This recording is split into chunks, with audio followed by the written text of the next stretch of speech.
Mr. Gattine, this is Governor Paul Richard LePage. I would like to talk to you about your comments about my being a racist. I really thought to myself that I was really glad that I wasn't in a room with him, because it really sounded like, he would probably take a swing at me. Everybody remembers the voicemail, but people forget that this actually started the day before. This Wednesday at a town hall in the town of North Berwick, Maine. And he made this comment. I've been collecting every single drug dealer who has been arrested in our state. The 90+% of those pictures in my book, and it's a 3-ring binder, are black and Hispanic people. I was in the State House that next day because I had a meeting. I was walking through the Hall of Flags, and there were a couple of reporters outside of the governor's office. I think they were going to see this alleged binder. One of the reporters asked me what my reaction was to it. What I wanted to focus on was this problem that we were having in Maine with people overdosing, and that the governor, of all people, making this kind of racially charged statement was really not helpful in us trying to figure out solutions to that. It's inconsequential to me what the race is of the people who are coming here solving these crimes, and I don't know why we have to think about it or talk about it in those terms.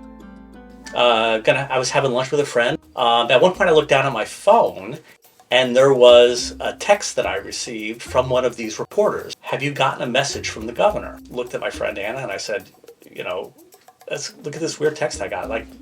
And then I looked down at my phone again, and I noticed that I'd had a voicemail that I'd gotten a call that I had missed. And my friend always tells me that she'll never forget the look on my face as I was listening to this and hearing it for the first time. It was, sometime in the early afternoon on that Thursday in the summer. Mr. Gattine, this is Governor Paul Richard LePage. I would like to talk to you about your comments about my being a racist. I want to talk to you. I want you to prove that I'm a racist. I've spent my life helping black people, and you little son of a socialist, I need you to, I want you to record this and make it public, because I'm after you. Thank you. Yeah, so afterwards, I got a message from the other reporter who was, outside of the governor's office, and said he wanted to talk to me because he had just had what he thought was, unusual conversation with the governor. This is the conversation where Governor LePage said that he wanted to challenge me to a duel. I wish it was 1825 and we'd have a duel. And I wouldn't put my gun in the air, guarantee you. I'd point it right between his eyes. The Governor LePage had told the two reporters that he had left me a voicemail. I wish Mr. Gattine, whom I just sent him a not very nice cell message, I hope he records it, because I'd like the whole world to hear it. I really had no interest in this becoming a story, or hadn't really thought about that. But the Press Herald put in a freedom of access request immediately that afternoon, and I decided that if there was going to be a story the next day, it might as well be the full story. So I immediately sent the Press Herald a copy of the voicemail.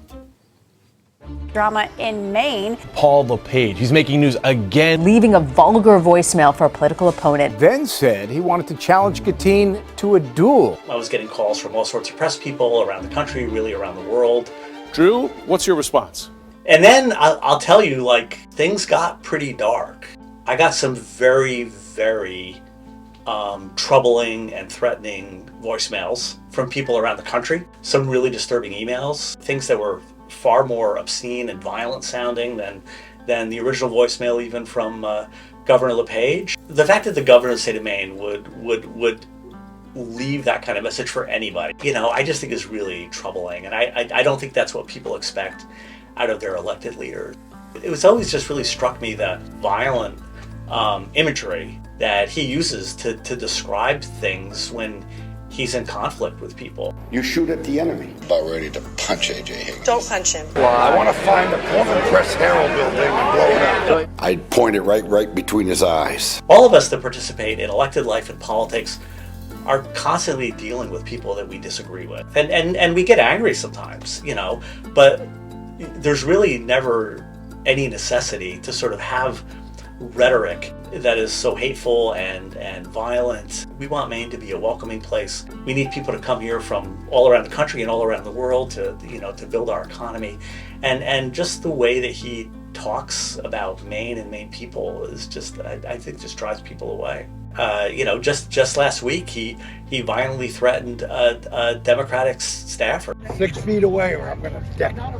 Come into my space, you're down. We know the kind of leader Governor LePage was. He was rude. He had very little respect for the facts. His interactions with the legislature, even people in his own party, were incredibly difficult. And it was very, very hard to get anything done when Paul LePage was governor. When Governor Mills was elected, everything changed. Governor Mills is collaborative.